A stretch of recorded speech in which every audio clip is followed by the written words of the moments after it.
আজ আমি পৌঁছে গিয়েছিলাম কলকাতার রামকৃষ্ণ মিশন সেবা প্রতিষ্ঠান বা আমরা সবাই যাকে শিশু মঙ্গল হসপিটাল নামে চিনি। আজকের আমি এই ভিডিওর মধ্যে আপনাদেরকে দেখাবো আপনারা বাসে, ট্রেনে বা মেট্রোতে করে কিভাবে এই হসপিটালে আসবেন। তো সবকিছু ইনফরমেশন থাকছে এই ভিডিওর মধ্যে। তো চলুন ভিডিওটি শুরু করা যাক। তো প্রথমে জানিয়ে দিই আপনারা এখানে বাসে করে কিভাবে আসবেন। তো আপনারা যদি হাওড়া বা ধর্মতলা থেকে বাসে করে আসেন তাহলে কিন্তু 212 নম্বর বাস ধরে আপনারা এখানে চলে আসতে পারবেন। এবং আপনারা যদি শিয়ালদা থেকে বাসে করে আসেন তাহলে কিন্তু 234 নাম্বার বাস ধরে আপনারা চলে আসতে পারবেন এই শিশু মঙ্গল হসপিটালের ঠিক সামনে। আর শিয়ালদা থেকে কিন্তু এই বাসটা ছাড়ে এনআরএস হসপিটালের ঠিক সামনে থেকে। এবং আপনারা যদি ভাবেন যে আপনারা ট্রেনে করে এখানে আসবেন তাহলে কিন্তু শিয়ালদা থেকে যে কোনো ট্রেন ধরে আপনাদেরকে চলে আসতে হবে বালিগঞ্জ স্টেশনে।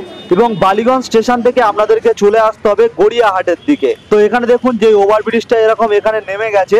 তো এখান থেকে কিন্তু আপনারা অটো এবং আরেকটু আগিয়ে গেলে কিন্তু এখান থেকে বাস পেয়ে যাবেন, যেটা কিন্তু ডিরেক্টলি আপনাদেরকে শিশু মঙ্গল হসপিটালের ঠিক সামনে নামিয়ে দেবে। এবং আপনারা যদি মেট্রো করে আসেন তাহলে কিন্তু নিয়ার বাই মেট্রো স্টেশন হলো Jatin Das park. Jatin Das park metro station থেকে কিন্তু 10 থেকে 12 মিনিটের হাঁটা পথ আপনারা কিন্তু পায়ে হেঁটে পৌঁছে যাবেন এই শিশু মঙ্গল হসপিটালে। যেহেতু এটি রামকৃষ্ণ মিশনের আন্ডারে তাই কিন্তু এই হসপিটালটা প্রচুর কিন্তু পরিষ্কার পরিচ্ছন্ন। কোথাও কিন্তু আপনারা এখানে কিন্তু একটু নোংরা খুঁজে পাবেন না। আর এই হসপিটালের কিন্তু প্রত্যেকটি স্টাফেরই ব্যবহার খুবই সুন্দর। এখানে চিকিৎসা করানোর জন্য কিন্তু কলকাতার আর যে সকল নার্সিংহোম রয়েছে তার থেকে কিন্তু অনেক কম টাকা এখানে নিয়ে চিকিৎসা করানো হয়। এবং স্বাস্থ্যসাথী কার্ডের সাহায্যেও কিন্তু আপনারা এখানে চিকিৎসা করাতে পারবেন। আর এখানে চিকিৎসা করানোর জন্য কিন্তু সকাল 8টা থেকে সকাল 9টা, 9:30 পর্যন্ত কিন্তু কুপন দেওয়া হয়। আর কুপনের মূল্য কিন্তু 50 টাকা হয়ে গেছে এখন। কুপনটা কেটে নেওয়ার পর পেশেন্টের কি সমস্যা রয়েছে সেগুলো কিন্তু আপনাদেরকে জানাতে হবে। তারপর কিন্তু ওনারা কিন্তু একটা কার্ড দিয়ে দেবেন,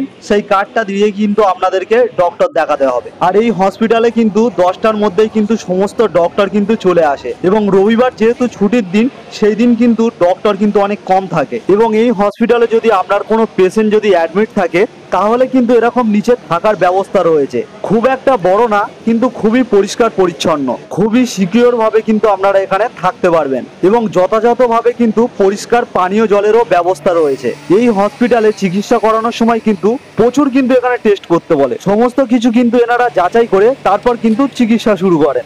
আর এই হসপিটালে কিন্তু শিশু থেকে বৃদ্ধ সবারই কিন্তু এখানে চিকিৎসা করানো হয়। এবং পেশেন্টের পরিবারের লোকেদের জন্য কিন্তু এখানে লিফটেরও ব্যবস্থা রয়েছে। ভিজিটিং আওয়ারে যখন কিন্তু আপনারা পেশেন্টের সঙ্গে দেখা করতে আসবেন তখন কিন্তু এই লিফটে করে গিয়ে দেখা করতে পারবেন। এবং ডক্টর দেখানোর পর যেই প্রেসক্রিপশনটা আপনাদেরকে দেবে সেটা থেকে যে ওষুধগুলো লেখা থাকবে সেটা কিন্তু আপনারা এখান থেকে নিতে পারেন বা বাইরে থেকেও নিতে পারেন। এখানে মা সারদা নামে ফার্মাসি রয়েছে।